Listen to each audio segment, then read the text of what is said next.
एका गावात किशोरीलाल नावाचा एक ब्राह्मण आपल्या पत्नी कलावती सोबत राहत होता. किशोरीलाल आळशी होता, पण तो भगवान शंकराचा परमभक्त होता. तो दररोज सकाळी संध्याकाळी शंकराची पूजा करत असे आणि भगवान शंकराचे नामस्मरण करत असे. किशोरीलाल दररोज ही 2 काम करत असे. उरलेला वेळ तो आपल्या आळसामुळे घरीच झोपून घालवत असे. यामुळे किशोरीलाल आणि त्याची पत्नी यांच्यात नेहमी भांडणं होत असत. पत्नी, ऐकता का हो?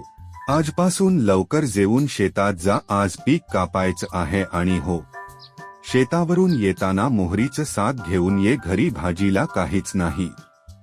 परतताना विसरू नकोस, नाही तर आज जेवणच नाही बनणार. मी आधीच सांगते तुला. पत्नी बोलतच होती की किशोरीलाल तिच्या बोलण्याकडे दुर्लक्ष करून परत झोपायला जातो.